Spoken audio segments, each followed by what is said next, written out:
The life and sad ending of Fats Domino.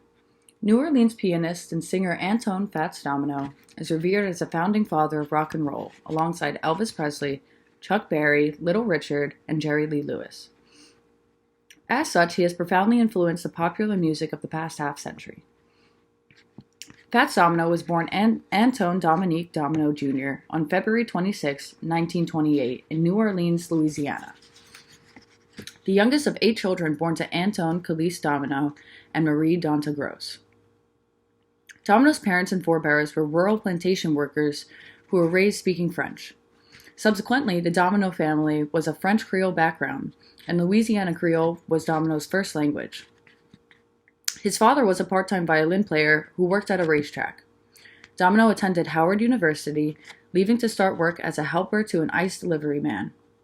Domino learned to play the piano in about 1938 from his brother-in-law, the jazz guitarist Harrison Barrett.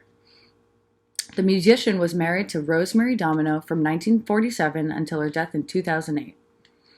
The couple had 8 children, whose first names all began with the letter A. Antone, the third, Anatole, Andre, Antonio, Antoinette, Andrea, Anola, and Adonica. Even after his success, despite the fact that he could have afforded to live anywhere, he continued to live in his old neighborhood, the lower Ninth Ward, until after Hurricane Katrina, when he moved to a suburb of New Orleans. By the age of 14, Domino was performing in New Orleans bars. In 1947, Billy Diamond, a New Orleans band leader, accepted an invitation to hear the young pianist perform at a backyard barbecue. Domino played well enough that Diamond asked him to join his band, the Solid Cinders, at the Hideaway Club in New Orleans, where he would earn $3 a week playing the piano. Diamond nicknamed him Fats because Domino reminded him of the renowned pianist Fats Walter, and Fats pitching. But also because of his large appetite. He signed a contract with Imperial in 1949, and at his first recording session, he made sure that he recorded the traditional Hey La Basse. La Basse, who was originally a voodoo god of luck, was identified with Saint Peter in French Catholic Louisiana, and finally became La Basse. The record indicated a coming together of many years of New Orleans history and musical influence. It was not, however, his first record to be released. For his first commercial release, he and producer Dave Bartholomew wrote The Fat Man, a toned-down version of a song about drug addicts called Junker Blues. The record had sold 1 million copies by 1951, featuring a rolling piano and Domino vocalizing wah wah over a strong backbeat. The Fat Man is widely considered the first rock and roll record to achieve this level of sales. In 2005, the song would enter the Grammy Hall of Fame. Domino was shy and modest by nature, but made a significant contribution to the rock and roll genre. Elvis Presley declared Domino a huge influence on me when I started out, and described him as the real king of rock and roll. Domino differed distinctly from his seminal rock colleagues in one important sense. Although some observers disagreed, Domino maintained an almost asexual persona and stage presence that made him appear less rebellious and threatening than his peers. In addition, Domino put his own stamp on his numbers with his trademark pattern of piano triplet figures and warm croning. The former instrumental touch influenced both Jamaican ska music and swamp pop. As for his vocals, Domino's thick New Orleans accent further distinguished his recording. Domino released a series of hits songs with Bartholomew, the saxophonists Herbert Hardesty and Alvin Red Tyler, the bassist Billy Diamond, and later Frank Fields, and the drummers Earl Palmer and Smokey Johnson.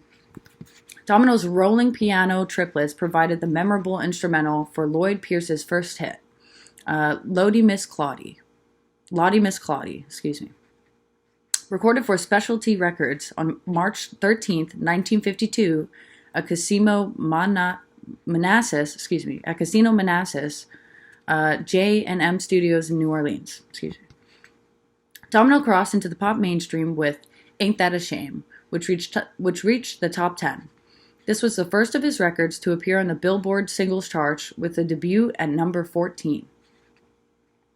In 1955, Domino was said to be earning $10,000 a week while touring, according to a report in the memoir of artist Chuck Berry.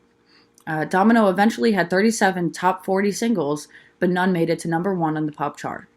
He sold more than 65 million records, more than any other rock and roller, with the exception of Elvis Presley. Domino's debut album contained several of his recent hits and earlier blues tracks that had not been released as singles, and was issued on the Imperial label in November 1955, and was reissued as Rockin' Rollin' with Fats Domino. The reissue reached number 17 on the Billboard Pop Albums chart. In his 1956 recordings of Blueberry Hill, a 1940 song by Vincent Rose, Al Lewis, and Larry Stock, reached his 1956 recording of Blueberry Hill, a 1940 song by Vincent Rose, Al Lewis, and Larry Stock, reached number 2 on the Billboard Jukebox chart for 2 weeks and was number 1 on the R&B chart for 11 weeks. It was his biggest hit, selling more than 5 million copies worldwide in 1956 and 1957. Blueberry Hill was a slow, bluesy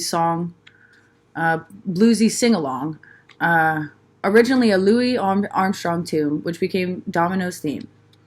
His popularity soon crossed the Atlantic. Along with Bill Haley, he was blamed for the causing of the Teddy Boy riots in the UK in the 1950s.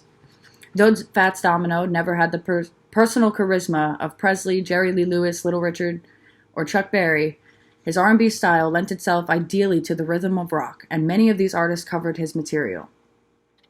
The song was subsequently recorded by Elvis Presley, Little Richard, and Led Zeppelin. Some 32 years later, the song would enter the Grammy Hall of Fame. The era of the Beatles and the Rolling Stones, of guitar bands and outrageous performances, was light years away from Fats Domino's laid-back and assured style. This distinct regional flavor shaped Domino's hits such as I'm Walking, with its syncopated second line beat that illustrated the close connection between New Orleans R&B, traditional jazz, and Afro-Caribbean folk roots. In a broader sense, the stylistic commonality underscores the ambiguity of musical terms. Domino had further hit singles between 1956 and 1959, including When My Dreamboat Comes Home, It's You I Love, Whole Lotta Lovin', I Want to Walk You Home, and Be My Guest. In 1957, Domino made an insightful comment.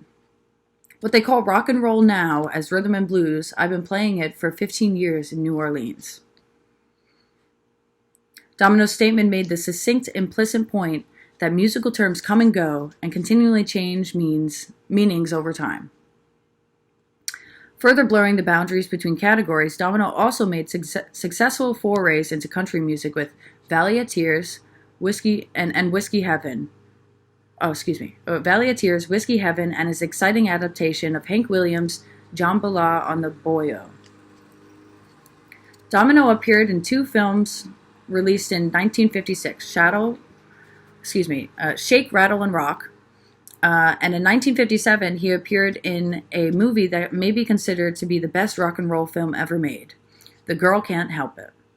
On December 18, 1957, his hit recording of The Big Beat was featured on Dick Clark's American Bandstand. He was also featured in a movie of the same name. Domino's peak success occurred during an era of intensive creativity from the late 40s through the early 60s. His initial success, along with that of other New Orleans musicians, convinced many major companies that New Orleans studio musicians had a sound that guaranteed hits.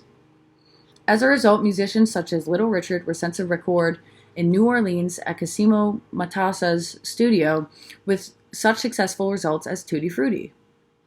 Domino had a steady series of hits for Imperial through 1962, including Walking to New Orleans, co-written by Bobby Charles and My Girl Josephine in the same year. He toured Europe in 1962 and met the Beatles, who would later cite Domino as an inspiration. After returning, he played the first of his many stands in Las Vegas. Imperial Records was sold in in early 1963, and Domino left the label. I stuck with them until they sold out, he said, in 1979. Singer and pianist Fats Domino channeled his roots in New Orleans' thriving music scene to become a pioneering rock and roll star. He made a splash with his first release, The Fat Man, and Domino's rescue by boat from his house in 2005 after Hurricane Katrina was one of the more dramatic cultural moments of that disastrous event.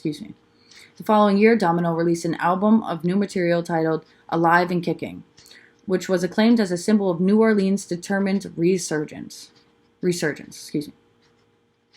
The genial Domino shone as a morale-boosting symbol of cultural pride and recovery. In all, he recorded over 60 singles for Imperial, placing 40 songs on the top 10, in the top 10 on the R&B chart, and 11 in the top 10 on the pop chart, 27 of which were double-sided hits. In 2007, he played a benefit concert in aid of the city he was so closely identified with and which remained his home. Domino died on October 24, 2017, at his home in Harvey, Louisiana, at the age of 89 from natural causes, although it was thought that he had a long-term illness, according to the coroner's office.